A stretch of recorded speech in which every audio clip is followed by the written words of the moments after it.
All right, we're off and running. This is the San Francisco 49ers Report. Chase Sr. here with you. Here's everything that's coming up on the 49ers Report Rundown. We have a lot of breaking injury news to touch on. John Lynch was on the radio this morning and talked about a potential trade for a pass rusher. I'm also going to go through some keys to a Niners victory against the Tampa Bay Buccaneers, a battle between two 4-1 teams in Tampa, two of the top teams in the NFC, and one of the best matchups here in Week 6. Before we get to all of that, I want to say thank you to the faithful for your continued support of everything that I do here on the 49ers Report. We just surpassed 176,000 subscribers. If you want informative, entertaining, insightful Niners coverage coming your way every single day year-round, talking all things Niners, join the movement, hit that subscribe button right now. Let's begin here with the latest on quarterback Brock Purdy. Going to be a long shot for him to play against the Buccaneers. A stunner? Yeah, not really. That's a sarcastic note that I have on your screen here. But the Niners just got off the practice field in Santa Clara, and he was doing some work on the side field. Looked to be in good spirits, and obviously that's a good sign that he was moving around on a side field, doing some agility drills because he does have that turf toe injury, and so he was working on his lower half and his conditioning. If he was immobile, that wouldn't be the case, of course. Kyle Shanahan also said yesterday that Purdy is progressing with his turf toe injury, and it's not to a point where he's expected to go on injured reserve. That would be the worst case possible and the worst case scenario because that would mean that Purdy would be out at least for 4 games. That's the minimum amount of games that you have to miss if you have an IR stint. So I would imagine Purdy comes back at some point over the next couple of weeks. You play the Buccaneers on the road this week. Then you welcome the Falcons, as they have a short week, to Santa Clara Levi's Stadium for a Sunday Night Football matchup. Purdy this year, 1-1 as a starter. He's only made 2 starts here going into Week 6. 48-73 on his completions and attempts. He's thrown for 586 yards, 4 touchdowns, 4 picks. And obviously, the interceptions have been a problem for him the last 2 years. Over his last 20 starts, he has around 19 interceptions. Not a sustainable way to play football. I know I've used that term a lot, but it really is important. You just don't win many games when you turn the ball over and you cough it up. His quarterback rating this year, an 85.8. He can play better, but we've certainly seen some good stretches and some good throws from Purdy. So without him against Tampa Bay, that leaves Mac Jones to start on Sunday against the Buccaneers, right? One of the premier matchups on the NFL Week 6 slate. Yeah, but as we know, Mac Jones is very banged up. He's dealing with the PCL injury in his knee that leads to a lot of instability, which is why he's been wearing that big, bulky knee brace at practice today, just like he has all week. Limited participant. He had shoulder pads and a helmet on, but he wasn't doing much, and he wasn't doing any throwing. Now, why is that with this game a few days away as we record this show on Thursday, October 9th? Because he's also dealing with an oblique injury. And anytime a quarterback is dealing with an oblique or an ailment to their midsection, given the torque that you need to throw the football, that's of course not ideal. But on the plus side, Lynch did say this morning on the radio that the Niners do feel good about his chances to play. If he can't play, it's Adrian Martinez going up against a Todd Bowles defense, which blitzes a lot. What a story Mac has been this year. He's really revived and resurrected his career. Kyle Shanahan has him playing like a Pro Bowl quarterback. He's gone a perfect 3-0 without Brock Purdy playing, and he's put up massive numbers. 86 of 129 on his completions to attempts. He's thrown for an average of more than 300 yards per ball game, 905 yards on the season in those 3 starts. The touchdown to interception ratio, really good. He's been making really good decisions with the football. 6 tutties, 1 pick. His yards per game, as I noted, 301.7, and a quarterback rating of 99.1. What a move by John Lynch and Kyle Shanahan to bring him back, and you see why Shanahan really liked him in the pre-draft process in 2021 when the Niners elected to go with Trey Lance and not Mac Jones. Now, how Mac can succeed against the Buccaneers, it might be a skeleton crew again on the offensive side of the football. But I think what we've seen this year is Kyle Shanahan probably have one of the best stretches of his coaching career, given how the Niners are 4-1. They're 3-0 in road games, 3-0 inside the NFC West. So many players are out, yet they're still vying to maybe be the number 1 seed in the NFC, and Shanahan has Mac Jones, a backup, playing like this after the Patriots and Jags left him for dead. Now, Ricky Pearsall's not going to play in this game. Jawan Jennings trending in a good direction, but George Kittle is not going to return. And so Mac might be throwing to a lot of secondary and third options, but throughout training camp and in the preseason, when he had to practice with the 2s and 3s, we've seen that translate and that help him out because he has some familiarity with those players. And going back to his days with the New England Patriots, him and Kendrick Bourne really had that connection.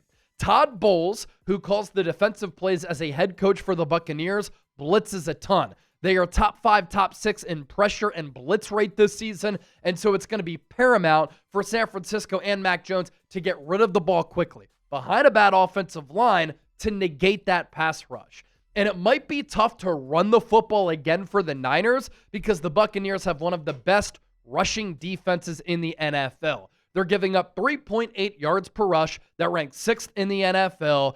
And as far as rushing yards per game goes, 92.4, that ranks number 8.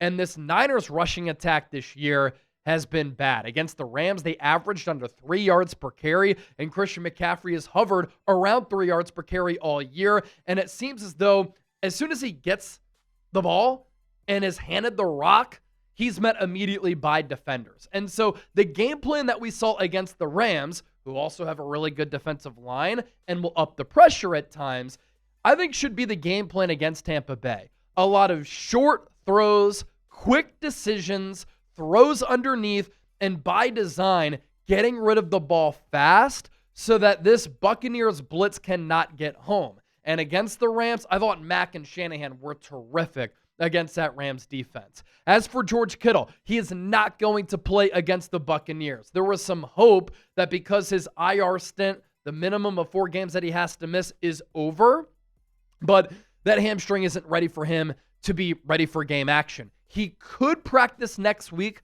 to play on Sunday Night Football against the Atlanta Falcons, but that is still up in the air. Unfortunately for Ricky Pearsall, who's been one of the top wide receivers in football this year, highly unlikely he plays. He injured his knee a couple of weeks ago against Jacksonville. He had a knee issue going into that game. Along the sideline, he tried to get his feet down. He fell hard on that knee. He felt some instability. And Kyle Shanahan said he hasn't progressed the way that the Niners had hoped. And that's unfortunate because obviously Pearsall's been injury prone to start his career. I'm not talking about the gunshot. Obviously that's unfair. But before his rookie season took place, hamstring injury, shoulder injury. And then to start camp, he wasn't ready because of a hamstring injury. Didn't partake in mandatory minicamp. Hamstring injury. Now he has a knee. That's been the knock on him. But this year, if he can stay healthy, what a career he could end up having for the Niners. What a first-round pick he could end up being for the Niners if he can stay upright and on the field. Because this year, 16th in the National Football League in receiving yards, and that's without playing last week, of course. 29 targets, 20 catches. A bulk of those have gone for first downs. 327 receiving yards, and a fantastic 16.4 yards per reception. Jawan Jennings today did return to practice. It feels like he's just banged up from head to toe, but the Niners listing him with ankle and rib injuries. And then Alfred Collins with a knee sprain. Obviously, he had that game-saving play against the Rams 2 Thursdays ago. He was wearing a knee brace, has a knee sprain. A good sign that he returned to the practice field today. We'll see if he can play against Tampa Bay. Obviously, him and the other rookies on defense have helped this defensive turnaround spark and take place. And that fumble forced against Kyren Williams. What a veteran type of play. What a huge play in that game. This guy is massive. I mean, he wears size 17 shoes and has a 7-foot wingspan, and you saw it on the peanut punch on Kyren Williams. And you just want to see these young rookies continue to get snaps under their belt, continue to get experience, because that thus then leads to more growth for these young players. We have a lot more to get to here on the show, but if you're enjoying the program here today, I want you to show me by hitting that thumbs up icon and liking the video. That also means that you're still watching at this juncture of the show, which means that you're a real one. Coming up next here on the 49ers Report, What did general manager John Lynch say about the Niners making a trade to enhance their pass rush, a unit that has struggled in the last 2 games? But before we get into that, do you like this polo that I'm wearing here? Do you like this Niners polo here to my right? If you do, you can get yours today and get 20% off by using the code CHATSPORTS, using our link down below, chubbyshorts.com/chatsports. I've seen so many compliments for this shirt down in the comment section. Here is your chance to get a limited time deal, and you can get yours today to rep the Niners, look good, and have some vibrant items. Comfy, casual, built-for-life clothing. That's what Chubby's prides itself on. And look, the leaves are turning, the temperatures are dropping, and the weekend air is getting that nice autumn crisp. Just because the weather is changing doesn't mean you have to pack away your fun clothing items. That's why you got to hop on board the Chubby's train right now. Soft, stretchy, fall-ready staples built for maximum comfort and minimal effort. The Chubby's fall collection just dropped recently. It's packed with cozy gear that brings a metaphorical and real heat. There's the new comfort collection featuring the Everywhere Jogger. It's the perfect pant for impromptu naps, weekend errands, and everything in between. We all agree fall should be cozy, not constricting, and Chubby's delivers peak softness without sacrificing an ounce of style. So go ahead, break up with the stiff pants, embrace the fun side of fall, and get some fun clothing items for your wardrobe so that you can start to turn some heads. I love the Chubby's original stretch shorts, the classic line swim trunks available in that Niners pattern. The Chubby's performance polos are also great. Whether you're layering up for tailgates, lounging through lazy Sundays, or just leaning fully into fall comfort, Chubby's has you covered. For a limited time, Chubby's is giving our listeners 20% off your order with the code CHATSPORTS at chubbyshorts.com/chatsports. That's code CHATSPORTS at chubbyshorts.com/chatsports. Support the show and enhance your wardrobe with Chubby's here today. All right, let's get to this topic because obviously it's been a popular one for us to talk about and for Niner fans to discuss and for John Lynch to talk about because the Niners are 4-1, very exciting team, but clearly they have a hole. Will the Niners improve their pass rush with a big trade? It's been a big topic of conversation around this football team, given that the Niners are 4-1, and they've impressed a lot of people, and I think they've surprised a lot of people with how they've started this year. John Lynch, who pulls the trigger on these moves, seems open to making a deal to bring in a pass rusher, whether it be an edge, whether it be a defensive tackle. He was on the radio this morning, and he said, quote, "We'll see. I'm having a lot of conversations, a lot of good and productive ones." Now, the Niners are off to a productive start at 4-1. Big game coming up on Sunday against the Tampa Bay Buccaneers. The turnaround that we've seen year over year with this defense, led by Robert Saleh, really has been incredible to watch. The development of these young players has really made this hybrid rebuild arrive a little bit earlier, and it's on the fast track, right? But the Niners do have to make a move for a pass rusher, in my opinion, because it's not a sustainable way to play football if you can't generate pressure on the quarterback. Now, of course, the Niners do have to balance a few things here if they want to make a trade to improve their pass rush and get a defensive lineman or multiple defensive linemen at the NFL trade deadline after week 9.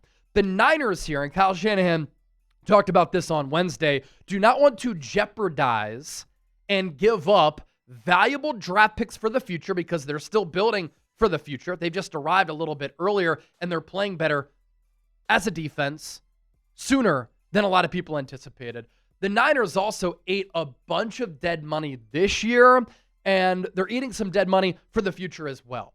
And so the Niners are very much being cap savvy and cap understanding. They don't want to make a move for a player who occupies a bunch of space on the salary cap that's only going to be a rental this year and impacts them and hinders them for the future as they look to continue this build. And so the Niners, I don't think, want to make a move for 2025 for a short-term rental that impacts what San Francisco's vision is. But with and without Nick Bosa, this defense has been a completely different unit. Weeks 1 to 3, they went 3-0 in games that Bosa started. They gave up 265.7 yards per game. They sacked the quarterback on average, 1.7 times per ball game. Their pressure percentage was 34.6%, and they only gave up 16.3 points per game. In the 2 games without Nick Bosa, they are 1-1. The yards per game have gone up from 265.7 to 390.5. The sacks per game has been slashed from 1.7 to a half sack per ball game. Their pressure rate has been cut in half from 34.5% to 17.5%, and the points per game allowed has gone up by more than a touchdown. That goes to show you right there that the Niners might be able to survive in the short term, but not over the long term. And if they want to compete in the NFC and get this young team valuable playoff experience and have a shot to make a statement this season, they need to make a move or moves, because that defensive dip-off without Nick Bosa, not sustainable. Be sure to give me a follow on X and Instagram at Chase_Senior. I'm giving you so much free Niners content here, reaching millions of people every month. I'm doing the same over there on the personal pages.